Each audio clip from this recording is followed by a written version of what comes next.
अस्सलामुअलैकुम स्टूडेंट, मैं उम्मीद करता हूँ कि आप सब खैरियत से होंगे। स्टूडेंट, आज का हमारा lecture class 11 chapter 2 vectors and equilibrium, जिसमें से आज जो हमारा टॉपिक है वो ये है कि हमने इक्विलिब्रियम को डिस्कस करना है। तो स्टूडेंट, मेरी आपसे ये रिक्वेस्ट होगी कि आप इस लेक्चर को एंड तक वॉच करें। इसमें हमने इक्विलिब्रियम क्या होता है, टाइप्स ऑफ इक्विलिब्रियम क्या है, कंडीशंस ऑफ इक्विलिब्रियम क्या है, कुछ इम्पोर्टेंट एमसीक्यूज़ और कुछ इम्पोर्टेंट शॉर्ट क्वेश्चन इसमें ऐड किए हैं। स्टूडेंट, इस लेक्चर के साथ आप जुड़े रहें। इंशाल्लाह इक्विलिब्रियम के रिलेटेड आपको कोई क्वेश्चन भी अनक्लियर नहीं रहेगा। तो स्टूडेंट, स्टार्ट करते हैं आज का अपना लेक्चर कि इक्विलिब्रियम होता क्या है। स्टूडेंट, इसमें इक्विलिब्रियम में सिर्फ आप एक पॉइंट याद रखें कि बॉडी इक्विलिब्रियम में तब होता है जब उसका एक्सेलरेशन क्या हो जाए। स्टूडेंट, एक्सेलरेशन जब ज़ीरो होता है तो तब हम उस बॉडी को कहते हैं कि वो बॉडी क्या है, इक्विलिब्रियम में है। स्टूडेंट, अब एक्सेलरेशन दो सूरतों में, जैसा कि आपको पता है कि क्या होता है, ज़ीरो होता है। स्टूडेंट, एक तो ये तब ज़ीरो होता है जब बॉडी क्या हो, रेस्ट में हो, मतलब v ज़ीरो हो। स्टूडेंट, जब बॉडी रेस्ट में होता है, v ज़ीरो होती है, तो उस वक्त भी एक्सेलरेशन क्या होता है, ज़ीरो। दूसरा पॉइंट ये है कि बॉडी मूव कर रहा हो विद यूनिफॉर्म वेलोसिटी। स्टूडेंट, जब बॉडी यूनिफॉर्म वेलोसिटी के साथ मूव करता है तो फिर उसकी जो v होती है वो कांस्टेंट हो जाती है। स्टूडेंट, जब v कांस्टेंट रहती है उस वक्त भी एक्सेलरेशन क्या होता है, ज़ीरो। जैसा कि हम एक्सेलरेशन के टॉपिक में पढ़ चुके हैं कि when a body moves with uniform velocity then its linear acceleration must be equal to zero. Student, यहाँ पे यही बात की है। अब हम ये कंडीशन गेन करना चाहते हैं। इस कंडीशन को अटेन करने के लिए हमें क्या करना पड़ेगा कि बॉडी इक्विलिब्रियम में लाने के लिए क्या हो, एक्सेलरेशन है ज़ीरो हो। और स्टूडेंट, एक्सेलरेशन ज़ीरो तब होगा जब बॉडी रेस्ट में हो या मूव कर रहा हो विद यूनिफॉर्म है वेलोसिटी। तो अब हम डेफिनेशन करेंगे। अब body is said to be in equilibrium, एक जिस्म जो है वो इक्विलिब्रियम में कब होगा, when it is at rest, या तो वो क्या हो, रेस्ट में हो, आर मूविंग विद यूनिफॉर्म है वेलोसिटी। मैंने स्टूडेंट आपसे ये बात पहले कर दी कि इक्विलिब्रियम में होने के लिए बॉडी का लीनियर एक्सेलरेशन, एंगुलर एक्सेलरेशन क्या होना चाहिए, ज़ीरो। और एक्सेलरेशन ज़ीरो होता है स्टूडेंट दो सूरतों में, या तो वो रेस्ट में हो या फिर वो मूव कर रहा हो विद यूनिफॉर्म है वेलोसिटी। तो इससे आप इसकी डिफाइन है लिख सकते हैं। स्टूडेंट, इसी की बुनियाद पे हमने इसको दो टाइप्स में डिवाइड कर दिया। अब फर्स्ट टाइप इसमें क्या है स्टूडेंट, कि बॉडी डायनामिक इक्विलिब्रियम में भी हो सकता है और बॉडी स्टैटिक इक्विलिब्रियम में भी हो सकता है। स्टूडेंट, स्टैटिक साकिन, स्टैटिक का मतलब क्या होता है, साकिन। तो जब बॉडी रेस्ट में होगा तो वो स्टैटिक इक्विलिब्रियम में होगा। और स्टूडेंट, जब बॉडी आपके पास मूव कर रहा होगा विद यूनिफॉर्म वेलोसिटी तो उस वक्त बॉडी क्या होगा, डायनामिक इक्विलिब्रियम में होगा। क्योंकि यहाँ पे हमने दो पॉसिबिलिटीज़ डिस्कस की कि बॉडी रेस्ट में भी हो सकता है और यूनिफॉर्म है वेलोसिटी में भी हो सकता है। इन कंडीशंस की बुनियाद पे, इन प्रोबेबिलिटीज़ की बुनियाद पे हमने इसको दो टाइप्स में डिवाइड कर दिया कि अगर रेस्ट में होगा तो उसकी वो पोजीशन स्टैटिक इक्विलिब्रियम कहलाएगी और अगर मोशन में होगा तो वो पोजीशन डायनामिक इक्विलिब्रियम में कहलाएगी। तो ये हमारे पास है रेस्ट और मोशन की बुनियाद पे हमने इसको दो टाइप्स में डिवाइड कर दिया है। तो ये हमारे पास स्टूडेंट इसकी दो टाइप्स हैं, जिसमें एक स्टैटिक इक्विलिब्रियम है और एक है डायनामिक इक्विलिब्रियम है। आपने एग्जांपल लिख देनी है कि हमारे पास जंपिंग ऑफ जो आपके पास पैराट्रोपर होता है, ये पैरा, इसमें आप इसकी और भी एग्जांपल दे सकते हैं, body moving with car moving with uniform velocity. तो ये कोई भी बॉडी अगर यूनिफॉर्म वेलोसिटी से मूव कर रहा है तो उसकी जो कंडीशन होगी वो डायनामिक इक्विलिब्रियम कंडीशन होगी। और अगर एक बुक एक टेबल के ऊपर पड़ी है तो उसकी जो कंडीशन होगी वो स्टैटिक इक्विलिब्रियम की होगी। तो स्टूडेंट ये हमने इक्विलिब्रियम की टाइप्स देखी। मज़ीद भी हम 2 टाइप्स इक्विलिब्रियम की डिस्कस करेंगे, लेकिन वो जो है वो हम यहाँ पे नहीं डिस्कस करेंगे। वो हम कुछ कंडीशंस को डिस्कस करने के बाद फिर उनकी बात करेंगे, ताकि हमें वो जो आपके पास टाइप है समझना क्या हो जाए, इजी हो जाए। स्टूडेंट सबसे पहले कंडीशंस ऑफ इक्विलिब्रियम में सबसे पहले है फर्स्ट कंडीशन। इसको फर्स्ट कंडीशन ऑफ फोर्सेस भी कहते हैं। फोर्सेस की ये कंडीशन होती है। स्टूडेंट इसका इंट्रोडक्शन देख लें कि अ बॉडी इज रेस्ट और moving with uniform velocity has a zero acceleration. Introduction की बात कर रहा हूँ कि जब कोई बॉडी रेस्ट में हो या यूनिफॉर्म वेलोसिटी से मूव कर रहा हो, उसका जो लीनियर एक्सेलरेशन होता है वो ए क्या हो जाता है, ज़ीरो। स्टूडेंट जैसा कि हमें पता है न्यूटन सेकंड लॉ F = क्या होता है, ma। अगर a ज़ीरो है तो इसका मतलब क्या है कि हमारे पास रिजल्टेंट फोर्स क्या होगी, will also be equal to zero. जी स्टूडेंट, तो हमने इसको कुछ पार्ट्स में डिवाइड किया है, एक इनको हेडिंग्स की फॉर्म में, ताकि जब आप टॉपिक को प्रेजेंट करें तो अगला जो आपका एग्जामिनर है जो चेक करने वाला है उसे पता चल जाए कि बच्चे को इस टॉपिक का कंसेप्ट है। तो इंट्रोडक्शन में हमने 1.0 कर दिया जो क्या है, फोर्स है। अब हम स्टूडेंट इसकी स्टेटमेंट की तरफ बढ़ेंगे। तो वेरी सिंपल है कि vector sum of all the forces acting on a body must be equal to zero.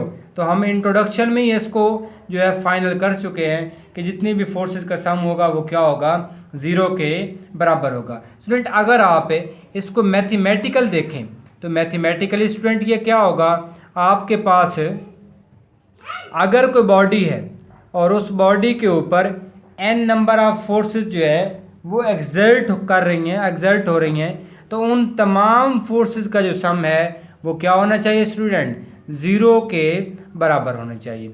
अगर आप इसको समेशन फॉर्म में लिखेंगे तो आपके पास ये आ जाएगा। स्टूडेंट यहाँ पे एक पॉइंट होता है कोप्लेनर फोर्सेस। अब वो फोर्सेस क्या होती हैं स्टूडेंट, ऐसी फोर्सेस, स्टूडेंट को का मतलब होता है सेम, इकट्ठा, एक ही जगह पे। जैसे आप को एजुकेशन बोलते हैं जिसमें गर्ल्स और बॉयज़ की दोनों की इकट्ठी एक ही जगह पे क्या होती है, एजुकेशन होती है। तो स्टूडेंट ये कोप्लेनर मतलब इनका जो प्लान होता है फोर्सेस का, अगर एक फोर्स एक्स एक्सिस के अलॉन्ग लग रही है, दूसरी भी एक्स एक्सिस के अलॉन्ग, तीसरी भी एक्स एक्सिस के अलॉन्ग, तो फिर स्टूडेंट ये फोर्सेस कहलाएंगी आपस में कोप्लेनर फोर्सेस।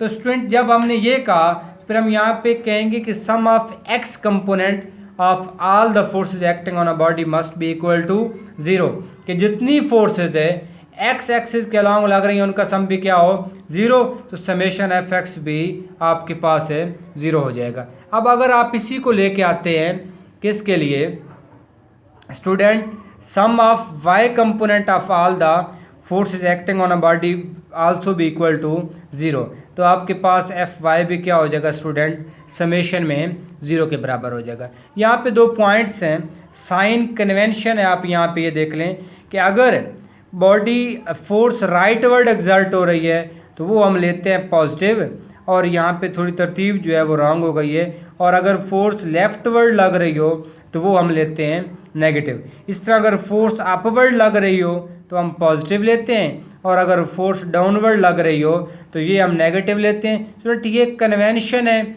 ये अपनी आसानी के लिए खुद से सेट की हुई हैं ताकि हम रिज़ल्ट जो है हमारे इजीली कैलकुलेट किए जा सके। तो स्टूडेंट देखें हमने फर्स्ट कंडीशन, जिसको फर्स्ट कंडीशन ऑफ फोर्सेस भी कहते हैं, तो देखें उसमें हमने एक तरतीब के साथ, एक रिदम के साथ इसको कंप्लीट किया कि पहले हमने इंट्रोडक्शन, फिर स्टेटमेंट, फिर मैथमेटिकली, फिर फॉर कोप्लेनर फोर्सेस, और लास्ट पे हमने साइन कन्वेंशन की बात की। जी स्टूडेंट, तो हम अब बात करने जा रहे हैं इक्विलिब्रियम की सेकंड कंडीशन की।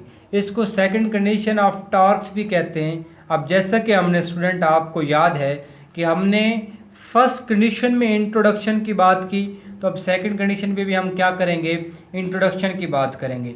फर्स्ट कंडीशन में हमने कहा था when a body is rest और मूविंग विद यूनिफॉर्म वेलोसिटी, तो वहाँ लीनियर वेलोसिटी थी और अब हमने मेंशन कर दिया विद यूनिफॉर्म है एंगुलर वेलोसिटी। तो स्टूडेंट फिर क्या होगा, एंगुलर एक्सेलरेशन जीरो होगा। और जैसा कि हमें पता है टाई इज इक्वल टू क्या होता है, आई alpha, alpha is angular acceleration, और जब एल्फा जीरो है स्टूडेंट तो यहाँ पे टार्क भी क्या हो जाएगा, जीरो। तो ये आपने कंसेप्ट लाजमी लिखना है ताकि चेक करने वाले बंदे को पता चले कि आपको इस टॉपिक के बारे में कोई कंसेप्ट भी है या नहीं है। तो स्टूडेंट यहाँ पे अब हम स्टेटमेंट की बात करेंगे। जब हम टार्क यहाँ जीरो लिख चुके तो फिर हम क्या कहेंगे कि sum of all the torques acting on a body must be equal to zero. Student हमारे पास जैसे हमने वहाँ force F is equal to m में से जीरो की और फिर आगे स्टेटमेंट में वही बात लिखी। अब torque is equal to I alpha से हमने टार्क को जीरो किया और हमने स्टेटमेंट में वही बात लिख दी कि for a body in equilibrium vector sum of all the torques acting on a body about an arbitrary. आप कोई भी पॉइंट ले सकते हैं जिसको आप कंसीडर कर सकते हैं, सपोज भी कर सकते हैं क्या होना चाहिए, ज़ीरो होना चाहिए। तो ये आपके पास इसकी क्या है, स्टेटमेंट है। अब अगर हम बात करें इसकी मैथमेटिकल फॉर्म की स्टूडेंट, तो मैथमेटिकल फॉर्म में क्या है कि हमारे पास समेशन टार्क का क्या होगा, ज़ीरो होगा। और इसी तरह जैसे हमने पहले साइन कन्वेंशन की बात की स्टूडेंट, तो यहाँ भी अगर आप वो देखें तो इसमें जो काउंटर क्लॉकवाइज टार्क होता है, इसमें भी स्टूडेंट जो काउंटर क्लॉकवाइज टार्क होता है वो पॉजिटिव लिया जाता है और जो क्लॉकवाइज टार्क होता है वो नेगेटिव लिया जाता है। अब position of the axis is quite arbitrary, कि जो एक्सिस ले रहे हैं उसकी पोजीशन क्या होगी, कोई ना कोई सपोज्ड इसकी पोजीशन होगी, कोई फिक्स्ड नहीं होगी। तो स्टूडेंट यहाँ फर्स्ट कंडीशन की तरह हमने यहाँ पे इंट्रोडक्शन लिखा, स्टेटमेंट लिखी, मैथमेटिकल फॉर्म लिखी और फिर साइन कन्वेंशन की बात की। स्टूडेंट जब ये आप पॉइंट बना के लिखेंगे तो फिर ये चांसेस ही नहीं है कि आपका एक नंबर भी वहाँ से कट सके। तो अभी इसके बाद इन दो कंडीशंस की बुनियाद पे हम टार्क इक्विलिब्रियम की दो और टाइप्स को डिस्कस करेंगे और फिर साथ ही हम कंप्लीट इक्विलिब्रियम के लिए जो कंडीशन है उसको भी यहाँ पे डिस्कस करेंगे। जी स्टूडेंट, तो मैंने अभी आपसे कहा कि हम अब इन्हीं कंडीशंस की बुनियाद पे इक्विलिब्रियम को दो मज़ीद टाइप्स में डिवाइड करेंगे। स्टूडेंट दो टाइप्स हम पढ़ चुके हैं कि क्या होता है डायनामिक इक्विलिब्रियम और स्टैटिक इक्विलिब्रियम। स्टूडेंट अब हम बात करेंगे ट्रांसलेशनल इक्विलिब्रियम की। स्टूडेंट आपको याद होगा आपने ट्रांसलेटरी मोशन पढ़ी थी।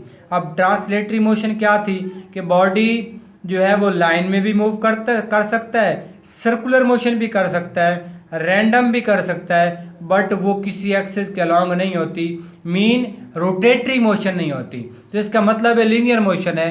तो इसका यहाँ पे डिफाइन हम कैसे करेंगे, when first condition of equilibrium is satisfied sum of all the forces must be equal to zero then there is no linear acceleration. Student हमें पता है कि जब फर्स्ट कंडीशन सेटिस्फाई होती है तो फिर सम ऑफ फोर्सेज जीरो होता है और लीनियर एक्सेलरेशन भी क्या होता है, जीरो।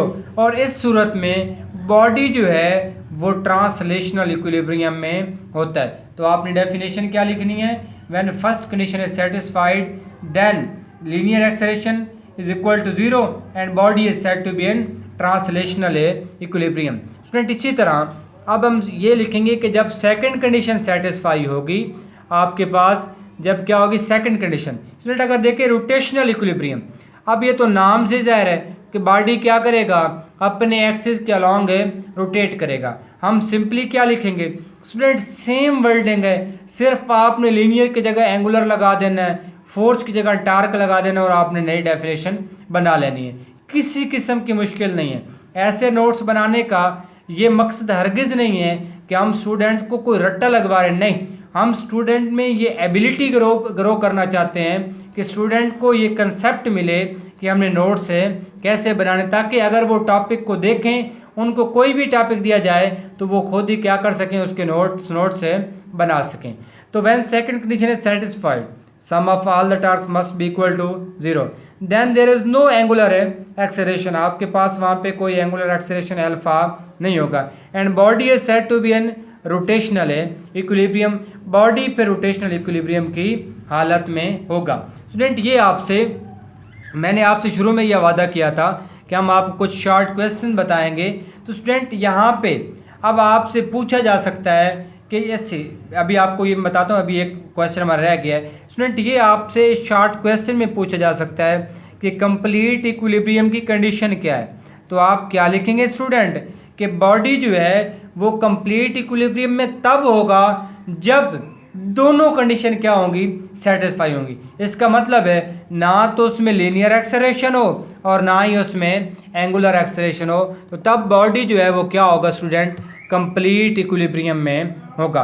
कंप्लीट इक्विलिब्रियम के लिए फोर्स जीरो हो, force along x axis zero हो, force along y axis zero हो, जो हमने कोप्लेनर फोर्सेस की बात की, और आपके पास टार्क भी क्या हो, जीरो हो, लीनियर एक्सेलरेशन भी क्या हो, जीरो हो, एंगुलर एक्सेलरेशन भी क्या हो, जीरो हो, तब बॉडी जो है स्टूडेंट क्या होगा, वो कंप्लीट इक्विलिब्रियम की फॉर्म में होगा।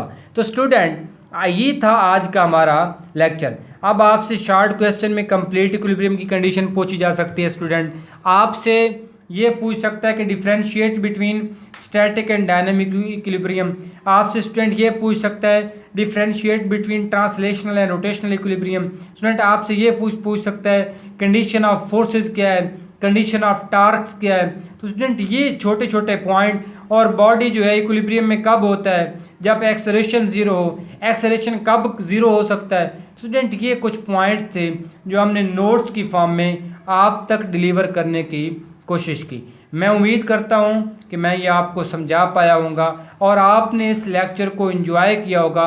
इंशाल्लाह इसी सीरीज़ में हम डेली बेसिस पे लेक्चर अपलोड करते हैं। मेरी आपसे रिक्वेस्ट होगी कि अगर आप चैनल पे न्यू हैं और आपको हमारा कंटेंट अच्छा लग रहा है तो आप चैनल को सब्सक्राइब करें, अपने दोस्तों के साथ शेयर करें, ताकि हर आने वाली नई वीडियो आप तक पहुंच सके। इंशाल्लाह मिलते हैं अपने नेक्स्ट लेक्चर में, तब तक अल्लाह हाफिज़।